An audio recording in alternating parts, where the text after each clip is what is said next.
Political Reflections. Hailemariam Desalegn has submitted a resignation letter to his party during an emergency meeting of the ruling Ethiopian People's Democratic Front. Hailemariam Desalegn submitted a resignation letter to his party during an emergency meeting of the ruling to the ruling party. The Economist. Politics in Ethiopia usually happens behind closed doors and is about as exciting as watching Gerba taste Ethiopian bread rise. Change, when it happens, however, arrives like a bolt from the blue.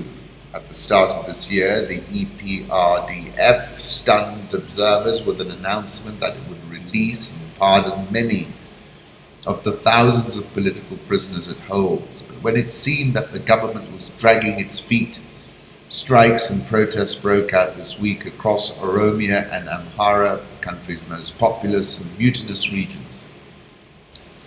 The government responded by releasing some prominent journalists and opposition members, including Bekele Gerba, an Oromo politician who had been sentenced to additional 6 months in prison just days earlier.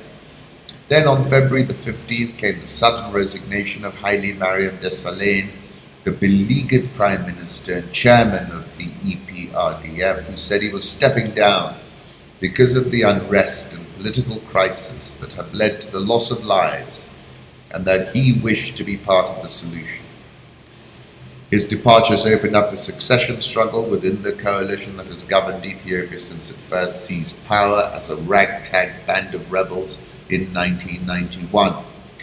The EPRDF is a coalition of 4 ethnically based parties that has long been dominated by the Tigrayan People's Liberation Front, the TPLF, which represents Tigrayans who make up just 6% of the population.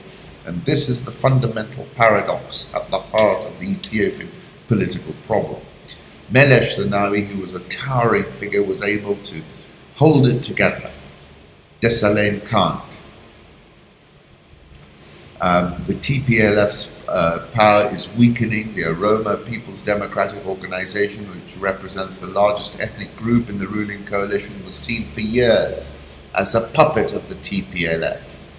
But under Lemma Megassa, its charismatic new leader, it has rebranded itself as a quasi-opposition party. It now wants to take the helm, backed by a belief among Oromos that it is their turn to have their own in charge. The next leader must be an Oromo, says Sayun Tashomi. There is no doubt about that. Hailemariam says he will stay in office until a successor is found. Whoever it is will face powerful headwinds. The new Prime Minister will need to satisfy the still unfulfilled demands of protesters who want more democracy and to shake off what many see as domination by the TPLF, while preventing the breakup of the fragile ruling coalition. And he may face opposition from hardliners in the military and intelligence services, which have real clout in Ethiopian politics and are still dominated by Tigrayans. Any meaningful change still depends on how these political developments reach the security apparatus. The deep state is still intact. Martina has tweeted, "This is the first time leadership change happens in Ethiopia without it being the result of revolution or a leader's death. I know that don't sound like much, but it's noteworthy," she says. I said the government need to change tack and effect a course correction, and history shows us that a course correction is one of the most difficult things to pull off. That was in October 2016. The government was in the habit of pointing at the trajectory of its growth and saying, "Look at the parabola." However, as Maplecroft said in 2016, Ethiopia's reputation for stability has been shattered by an escalating series of protests in Oromia and Amhara regions. It is clearly not a tenable situation anymore, and it's reached a head. How it's managed now is key.